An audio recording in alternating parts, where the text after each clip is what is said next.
welcome back to a brand new video, and in today's video I think I got something special for you. As many of you know, I have been a hunter main since season 1, and I always will be. But today I've decided to put together a list of what I think are the most annoying hunters to go up against. Now this does not mean that they are great, or that they are the best, or that some are better than others. I personally think that any hunter can be better than the other if you know how to play them. This is my personal opinion, and this does not mean that you have to take it as fact. But I hope you enjoy this video.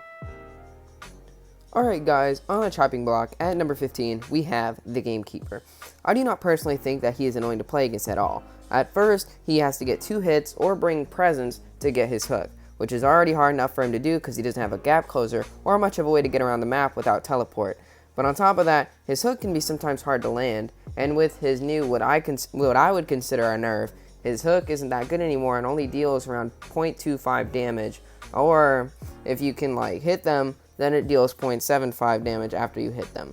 This means that you can no longer one-hit kill a survivor, which makes him very, very less annoying to play against, which is why at number 15 we have the Gamekeeper. At number 14 we have the Photographer. If this is a tier list as in best, he would be much higher up, but this is an annoying to play against tier list. I personally do not find him super annoying to play against, but his 0.75 damage can be annoying. His decoding decrease that he does with his photo world is also aggravating, but if you're a good survivor team and can bring a mind's eye, with accelerated decoding, you can decode a whole cipher machine before his camera world ends, thus making him a lot less aggravating and putting him down on the tier list. This is why he's at number 14. At number 13, we have the Dream Witch. Now don't get me wrong, she can be aggravating, but all I have is respect for these players that play the Dream Witch. She's very hard to play against and has a lot of control details that you need to pay attention to. The only issue that I have with her is that her terror radius cannot be detected when her servant is what I would call asleep. This can make it slightly overpowering and cause a lot of terror shocks, but as long as you pay attention to your surroundings, this really isn't that major of an issue. This puts her a little bit lower on the tier list, only making her at top 13. At number 12, we have the Evil Reptilian. Don't get me wrong, he is not that hard to play against, but his jumps can be so annoying as when he bounces down, it can deal 1 damage, but his radius seems to be massive to me, and I'm just magnetized to him. This can be really aggravating to me when I'm kiting because he cuts off so much of the field, and on top of that, you can't really get away from him because he'll jump and then slam you, and then you're on the chair again. This puts him at top 12. At number 11, we have the Smiley Face. I personally have been playing the game for a year and a half, and thus my experience with him is not exactly too low. I understand how to play him and how to play against him. The only aggravating things is that he has a propeller that he can put on and fly forever. This can make him fairly aggravating in the beginning as he can get an easy kill, and on top of that, he uses his rocket dash every 10 seconds, which is super aggravating as I don't have a pallet every 10 seconds. And unless I'm a perfumer, I can't body block with that. So this puts him at number 11. At number 10, we have the Hell Ember.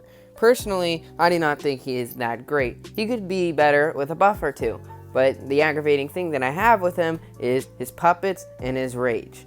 Don't get me wrong, I rage with this guy because he spawns his thing and then my kite is over. I can't seem to get around the dude because after they upgraded the hitbox and the hit accuracy, it seems like the bots never miss anymore.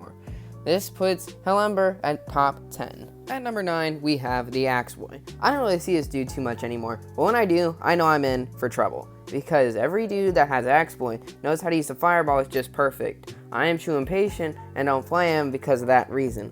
But when there is a good Axe Boy out there, I am in for a treat. I can't kite an Axe Boy because what happens is he uses his fireball and either hits me with it or gets a speed boost, and I'm used to not tight kiting, but transverse kiting, which is basically where you run around the map and try and get away from the hunter as much as you can, which is why I bring Broken Windows in a lot of my kiting characters instead of Tide Turner. This puts him at number 9, and on top of that, with that in mind, he also has whatever the move is called. Let me look at it real quick. He has Restful Road, and that is aggravating on its own because the way I kite is again the transverse kite, where I try and move to a different area. With that move, I can't do that anymore, and I'm forced to tight kite around a character that is really good to stop tight kiting. This puts him at number 9. At number 8, we have the Soul Weaver. I personally do not think that she is nearly as annoying as she once was when she was a top hunter. She does not spawn webs nearly as much as she used to, which can make her aggravating to play as sometimes.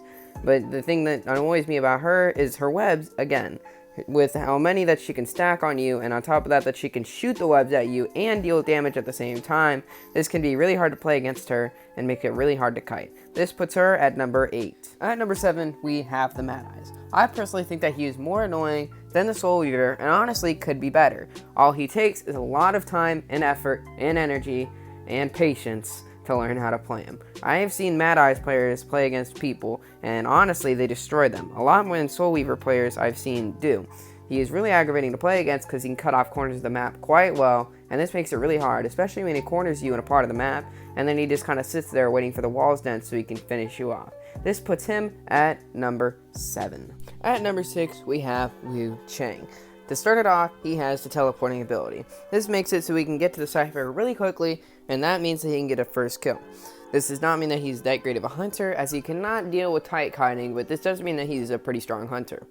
Now, starting off with the right side of the Liu Chang, he has that speed boost, and he has the long range. Many people have complained about it and say he needs a nerf, but I personally think it's okay, due to the fact that he takes forever to vault windows and break pallets. And then on the black side, he can't run fast, but he can destroy pallets and vault windows quickly. And his bell that he rings can make you go backwards after 2 rings and you miss the calibrations. I miss the calibrations all the time, and this makes it so frustrating as I always go down. This puts Liu Chang at number 6. At number 5, we have the Feaster. The reason he is so high up is because of his tentacles. I know that he got the new buff, which makes it so with his curse mark they just won't automatically hit, but they're still really hard to deal with, especially when you're kiting and he has the curse on you, which puts him at number 5. At number 4, we have the Ripper. The reason he's so high up is because of his invisibility, which makes him hard to see on kiting, but on top of that he has his Foggy Blade, which pretty much goes through everything. This makes him super frustrating to kite, and makes him one of the top hunters in the game, at least in my opinion, and in basically everyone else's opinion. But this puts him at number 4.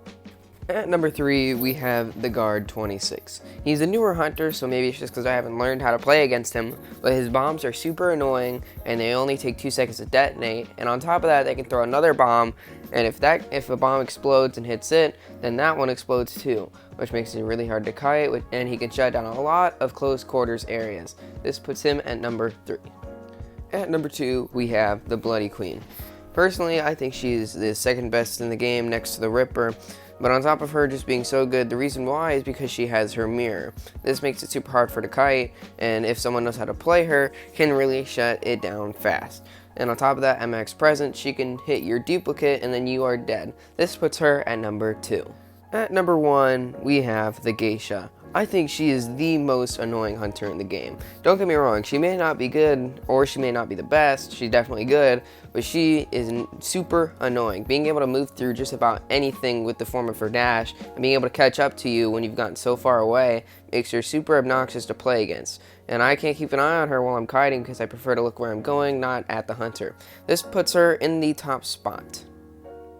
Thanks for watching the video. I hope you guys enjoyed it. And if you did enjoy it, please leave a like and share if you'd like. And if you guys want me to do a most annoying survivor, I'll probably make one if we can get like maybe 7 to 10 likes. Or if you guys would just request it in the comments, I'll be sure to do one. Thanks for watching and Happy New Year's.